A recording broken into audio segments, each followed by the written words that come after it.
어저께 제 동기 중에 또 자녀가 결혼을 했는데 오늘 아침에 장로님 기도하러 들어오셔서 얘기하니까 너무 잘하는 또 이 교회에서 그저께도 그 집에 가서 무료로 고쳐주셨대. 근데 나한테 결혼한다는 얘기는 안 했다고 이놈의 자식 이러면서.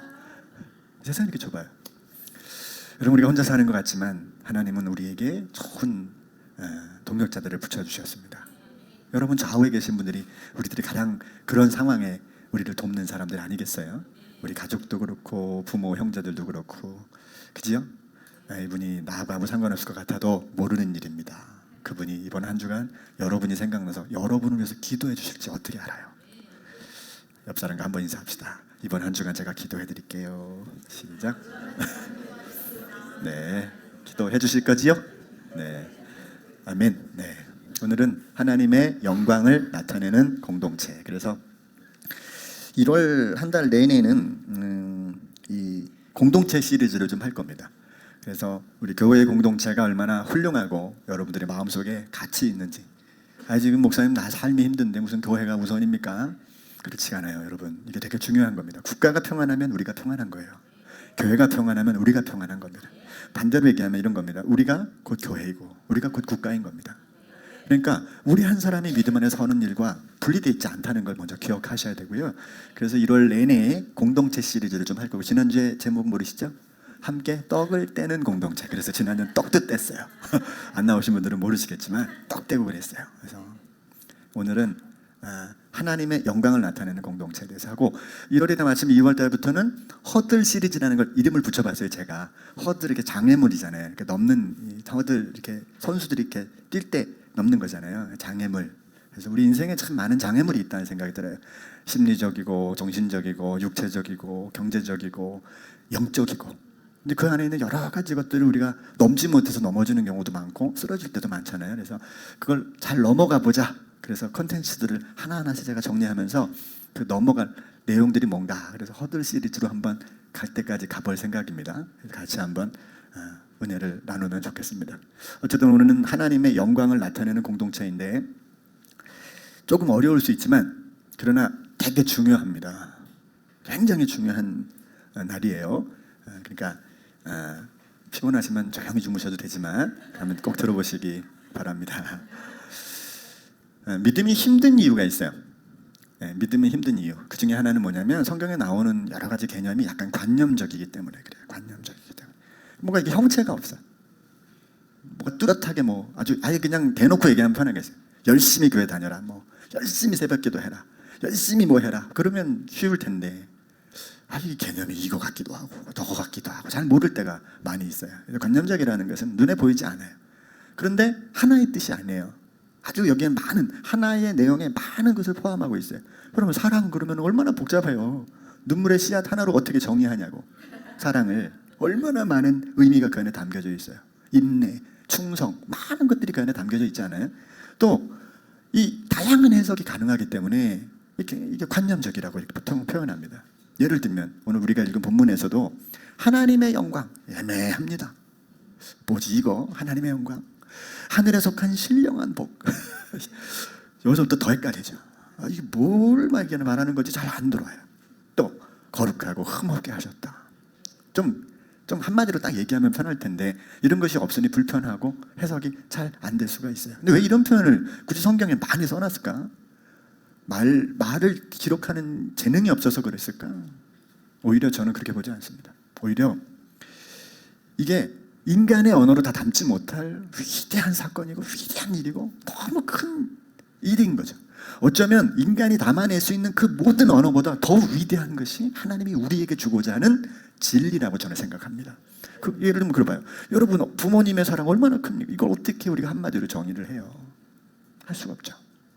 하물며 하나님이 우리에게 베푸신 엄청난 뜻을 우리가 말로 표현하기가 어려운데 이걸 담자가 보니까 그냥 눈으로 딱딱 드러나는 어떤 것보다도 보이지 않는 것의 개념, 관념적인 개념이 훨씬 더 클 수밖에 없어요. 그런데 인간에겐 상상력이 있어서 이 관념적인 걸 이해할 수 있는 지혜가 열릴 뿐만 아니라 무엇보다 하나님의 성령으로 우리에게 이걸 열어주실 때 여러분, 우리가 단순히 뭘 하나 해서 안 해서가 아니라 그 안에 담겨져 있는 하나님의 놀라운 사랑이 그저 느껴지고 깨달아지면 이게 우리로 하여금 감당할 수 없는 삶이 되는 거예요.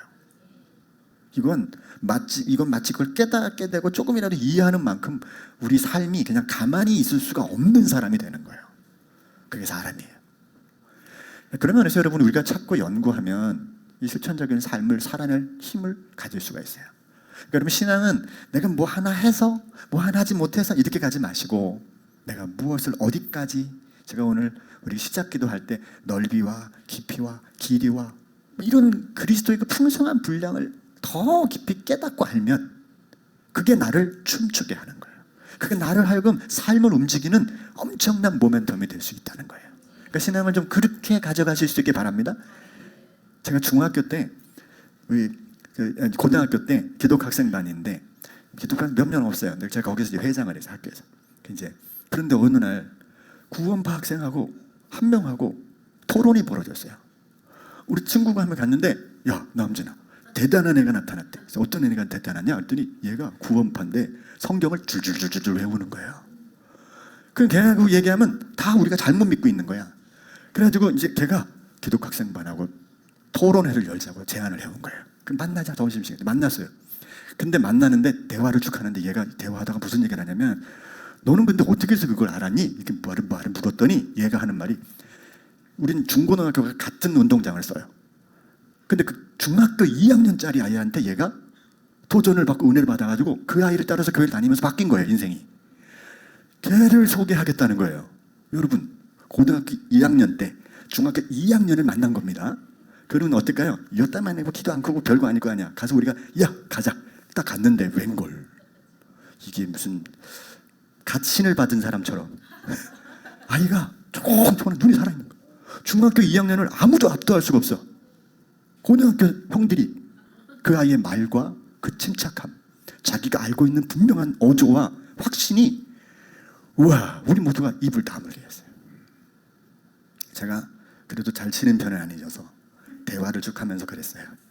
내가 다 들어보니 너희와 우리는 기찻길과 같다. 섞일 수 없으니 잘 믿어라. 앞으로 우리는 우리 식대로 잘 믿겠다. 그리고 헤어졌어요. 근데 저는 나름대로 되게 당황했어요. 그 아이를 보면서 도전도 많이 됐고. 그게 뭐냐면, 그 아이는 교회를 아니고 안 다니고 이런 차원을 그 어렸을 때도 넘어선 거예요. 보이는 거지, 이 아이한테는 진리가 뭔지. 자기 안에서의 확신이 딱 들어차니까 누가 뭐래도 안 되는 거죠. 여러분, 그렇잖아요. 공부하기 싫은 애 거에 공부 도서관에 가라, 학교에 가라 하겠어요. 근데 얘가 깨달아지면 불 끄고 잠자라 그래도 몰래 불 켜서 공부하는 거예요. 그게 사람이에요. 여러분 안에 여러분을 움직이는 신앙의 동력이 있어야 되는 거잖아요. 내가 여기까지 오고 내가 이제 여기서부터 출발해서 삶을 살아내야 되는데 나를 움직일 만한 힘, 그건 성경에 보면 항상 서신서는 앞부분과 뒷부분으로 나뉘는데, 뒤에 부분은 이렇게 하라, 저렇게 하라, 이렇게 살아라 라는 실천적인 내용들을 샘플을 줘요. 근데 실제로 그렇게 움직이게 하는 힘은 그 앞에 있는데, 이 앞에 있는 게 대부분 관념적이니까 어려운 거예요. 지나쳐요. 잊어버려요. 근데 재밌는 건 이게 한번 깨달아지면 이건 무엇으로도 막을 수가 없어요. 그래서 이 은혜가 깨달아지는 은혜가 있어야 되는데, 오늘 그래서 그걸 좀 전제하려는 거예요. 하늘에 속한 신령한 복을 받은 공동체라는 걸 먼저 우리가 전제하면서 시작합니다. 바울은 에베소 공동체를 뭐라고 표현했어요? 하늘에 속한 신령한 복을 받은 공동체다. 이게 에베소 교회를 향한 바울의 관점이 아니라, 이건 주 예수 그리스도의 이름과 그분의 은혜를 누리는 모든 공동체의 정체성을 보여주는 거예요. 저 여러분들은 어떻게 해요? 하늘에 속한 신령한 복을 받은 공동체라고 봐야 돼요. 아멘 안 하셔도 돼요. 잘 모르겠으면. 네. 내가 보니까 우리 교회는 이보다 아이가 많아. 그래서 아멘을 안 하시는 거예요. 이가 많은 교회는 아멘, 아멘 다 아멘이에요. 그게 은혜 받아서 아멘이 아니야. 내가 보니까 이라서, 이게 이는 좀 이상한데, 그래서 아멘 하는 경우가 많이 있습니다. 자, 재밌는 건 우리의 정체성을 어떻게 확립해야 되느냐? 우리 그 인창동에 지하에 교회 이렇게 몇 명 모이는 그런 거, 이런 개념이 아니라 우리는 하늘에 속한 신령한 복을 받은 사람들이라는 거예요. 그냥 잘 모르겠어도 대충 외워두십시오. 따라서 합시다. 하늘에 속한 신령한 복을 받은 공동체. 이게 교회입니다. 근데 이게 얼마나 대단한 걸 알아야 좋아하는데, 이게 별로 대단하지 않으면 그까이 건 대충 이렇게 되는 거예요. 여러분, 이 개념이 엄청난 이유는 우리가 이 땅에 속한 삶을 살고 이 세상 안에서는 도무지 이게 받을 수 없는 복이에요. 우린 땅에 속한 삶만 살아가야 될 사람들이었는데 하늘에 속한 복을 받았다는 거예요. 하늘에 속한 신령한 복은 이 에베소서 전체에서 요약되고 내용들인데 열거되고 있죠. 우리를 택하시고 예수 그리스도로 인해서 죄사함과 영생을 우리들에게 주시고, 이건 무슨 수로 이 땅에서 우리가 받아요? 어디서 이걸 받아? 백화점에서 사요? 공부해서 얻어요? 우리가 노력과 열심으로 얻을 수 있는 거예요? 불가능합니다. 불가능한 거예요. 또 우리를 교회로 부르시고 성령으로 인도하시는 삶 전체가 이 땅에서는 얻을 수 없는 거예요. 이걸 바울은 하늘에 속한 신령한 복이라고 말하는 거예요. 우리는 이것이 이 세상의 방식으로나 이 땅에서는 도저히 얻을 수 없는 하늘에 속한 신령한 복임을 분명히 믿어야 되는 거예요. 그래서 이걸 깨달아고 알아야 되고 연구하고 찾아가야 되는 거죠.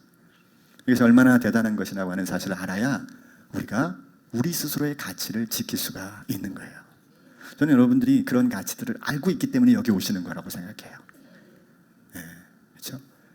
뭐 이 구리에 뭐 볼 게 있다고, 그죠? 자, 아침에 저기 오늘 눈 안 오게 하려고 기도한 분들 많습니다. 미끼로 올까봐, 다치실까봐. 근데 어쩌자고 하늘이 비를 안 내리고 이렇게 맑은지, 아마 돌아가실 때쯤 내리지 않을까. 네? 참 감사할 일이죠. 네, 1시간 이상도 오시는 분도 있고. 그럼 왜 여기까지 오시겠어요? 뭔가 신령한 하나님의 은혜가 그곳에 가서 한 공동체 안에서 그것을 함께 누리고자 하는 마음이 있으신 거 아닐까요? 아니, 어쩌면 그게 우리들의 사명이 돼야 되는 거고, 우리가 바라봐야 될, 이 공동체가 추구해야 될 가치가 되기 때문에 그런 거죠. 우리의 사명과 역할은 이 말씀이 이제 관념적 지식에서 머물지 않고 실제적 삶으로 저와 여러분들이 이걸 치환해가지고, 저 사람들은 왜 저렇게 살지?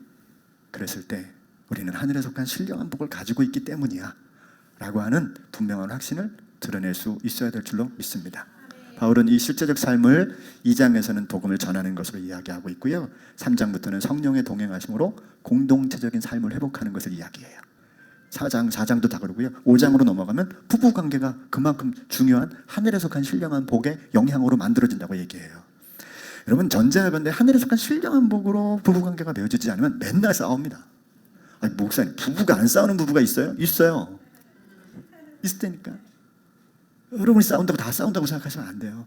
부모 자녀 맨날 물고 뜯고 이런 거 아니에요? 안 해요. 안 한다고. 그럴 수 없을 수 있어요. 6장에서는 부모 자녀 관계, 사회적 관계, 그리고 사탄을 대적하는 삶, 이것으로 하늘에 속한 신령한 삶을 보이라고 이제 권면을 하고 있는 거죠. 그러니까 결국 말하면 3장, 4장부터 드러내는 실천적인 삶은 1장, 2장에서 말하는 이 관념적인 지식 같지만 그 대전제가 거기에 있는 것을 이해하고 그걸 깨닫는 자들이 살아낼 수 있는 그 넓이와 깊이와 높이와 그 힘의 그 과정을 깨닫는 자만이 이걸 살아낼 수 있다는 게 전제가 되는 거예요. 영적 신령적 거룩함이라는 그 개념 같은 거 여러분 많이 마음에 두지 마시고 우리의 삶을 통해서 하늘에 속한 이 복이 무엇인지 보이는 그런 삶을 살아내는 우리 공동체가 되었으면 좋겠습니다. 이게 하나님의 영광을 나타내는 공동체의 첫 번째 개념이죠. 두 번째는요, 그러면 이 실제적 삶의 근거를 기억하고 이제 살아야 되는데요, 그동안은 어떻게 제가 말씀을 주로 전했냐면 앞에 이런 개념이 있으니 실천적인 삶의 팁은 이렇게 해봅시다, 이런 전제를 했다면 이거는 반대, 다르게 이해하셔야 돼요. 우리가 이렇게 살아가야 될 이유가 있다면 그게 바로 이 세 가지 때문입니다라고 이야기를 해드리는 거예요. 이건 중요하게 머릿속에 두시고 그냥 이해하시면 좋겠습니다. 첫째는 이게 성도의 삶의 실제를 나타내는 목표는 그 근거가 되는 하나님의 말씀이 분명해야 돼요. 아까 제가 그 중학교 2학년짜리 아이 얘기했잖아요. 어쩌면 그 중학교 2학년 아이가 그렇게 얼굴이 기름지고 말이에요. 그 아이 얼굴 지금도 안 잊어버려요. 그 한 아이 앞에서 쩔쩔매던 우리의 모습을 나는 기억합니다. 즉 보이는 삶을 통해서 보이지 않는 말씀을 드러내는 근거는 하나님의 말씀입니다. 그래서 여러분들이 하나님의 말씀을 읽고 그 읽는 속에서 하나님 앞에 깨달음을 달라고 기도를 하셔야 돼요. 자, 첫째, 우리가 마음속에 확 이렇게 새겨야 될 첫 번째 근거는 뭐냐면, 한번 같이 읽어볼까요? 첫째는 창세전에 택하신 은혜입니다. 여러분 이걸 마음속에 생각하세요.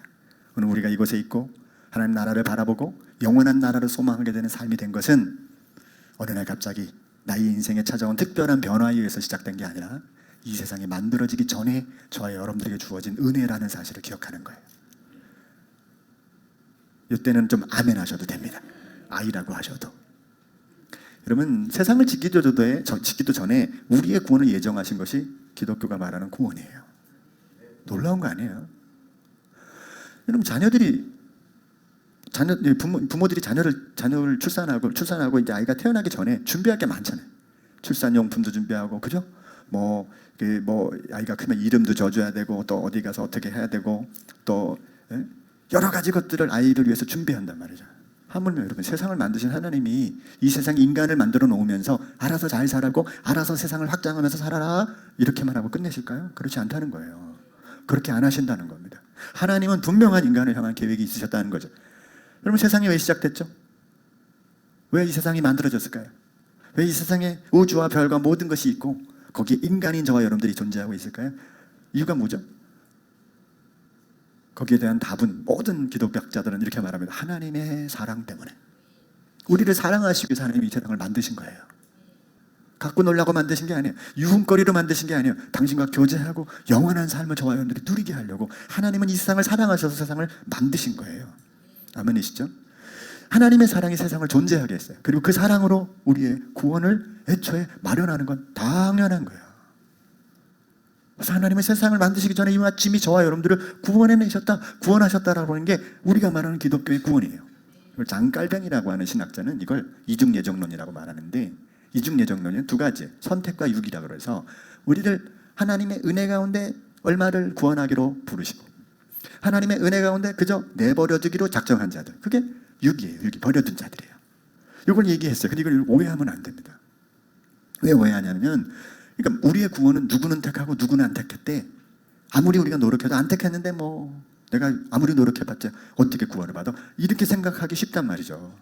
근데 여러분, 이 장깔뱅이 요한 칼빈이죠. 칼빈이 이 예정론을 어디서 썼냐면 기독교 강요라는 책에서 썼어요. 제가 언제도 말씀을 좀 드렸는데, 기독교 강요는 4권이에요. 총 4권으로 구성되어 있습니다. 첫째는 하나님에 관한 지식을 주로 다루고, 2권은 예수님을 주로 다루고, 3권은 뭘 다룰까요? 당연히 성령님을 다루겠죠. 4권은 뭘 다룰까요? 교회를 다룹니다. 근데 이 3권에 25장까지가 있는데, 성령님을 다루고 나서 맨 뒤에 22장, 23장, 24장 그 부분쯤에서 예정론을 다루는 거예요.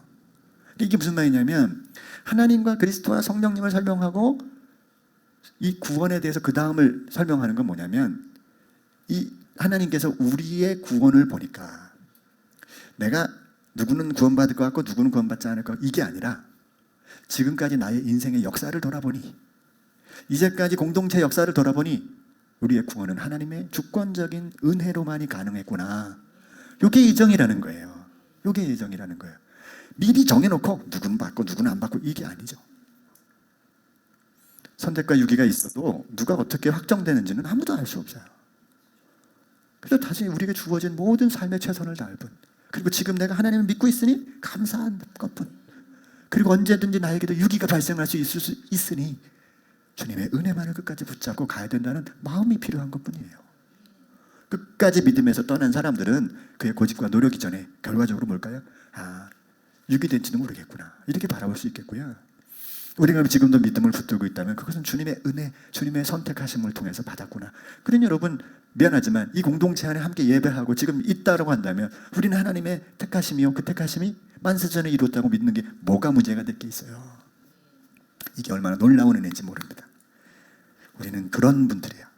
그저 어쩌다가 누군가의 손에 이끌려서 여기 나온 게 아니고, 만세전에 구원하시기로 택함 받은 놀라운 은혜를 누리고 있는 줄로 믿습니다. 그런 믿음을 가지고 살면 여러분 당당해져요. 하나님 나를 만세전에 불렀다는데 지금 내가 요 며칠 사이로 이 고민 때문에 힘들어하고 있는 게 말이 됩니까? 그러면서 벌떡 일어날 수가 있어요. 두 번째는요, 예수님을 통해서 부르신 것이라는 사실을 마음속에 확 가지고 계셔야 돼요. 다 알고 있어요. 그러나 여러분, 이게 나의 삶을 움직이게 하는 힘이 되기까지는 그냥 되는 게 아니에요. 은혜가 되는 것이고, 이걸 붙드는 자에게 주어지는 힘이 되는 겁니다. 어떤 상황이 나한테 찾아와서 나를 괴롭게 만드는 그 순간이 확 찾아와서 몸이 확 다운이 되는 순간에도 예수 그리스도를 통해서 내가 구원을 받았다는 사실을 확실하게 믿으면 일어날 수 있는 힘이 생기는 거예요.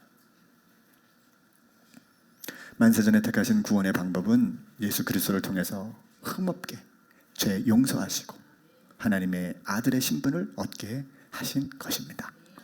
이 사실을 마음에 두셔야 돼요. 그래서 여러분, 신앙 안에서 회복되고 일어나는 분들의 간증들을 들어보면 막 복잡하지 않아요. 막 너무 힘들어 죽겠는데 하나님 너무 괴로워요. 하나님 어떻게 해요? 미치겠어요. 막 그러고 있잖아요. 근데 그 속에서 갑자기 세미한 음성이 들려오는 거예요. 아들아, 사랑한다. 딸아, 내가 너와 함께 있다. 그 뭐라고 그게?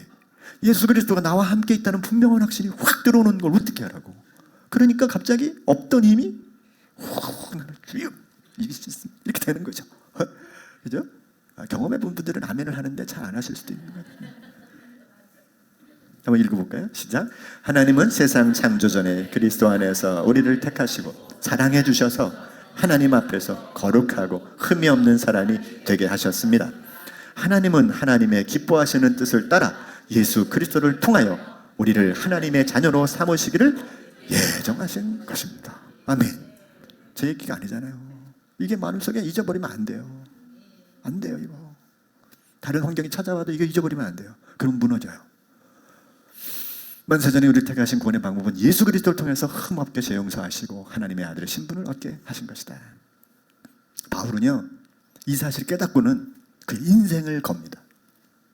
너무 신기하고 놀라운 비밀이라는 거예요. 이건 어떤 천사도 어떤 정사와 권세도 이걸 알지 못했던 비밀이라고 얘기를 해요. 에베소서 읽어보면 그렇습니다. 그래서 그런 은혜임을 강조하고 또 강조해요. 그리고 이 사건은 그만큼 중요한 것으로 그 은혜를 통해서 이 일을 알리는 일꾼이 되었다고 스스로 간증해요. 야, 이게 너무 중요해. 야, 내가 지금 세상에 뭐하고 살래? 난 이거밖에 할 게 없어 라고 삶을 던졌어요. 이 일하려고.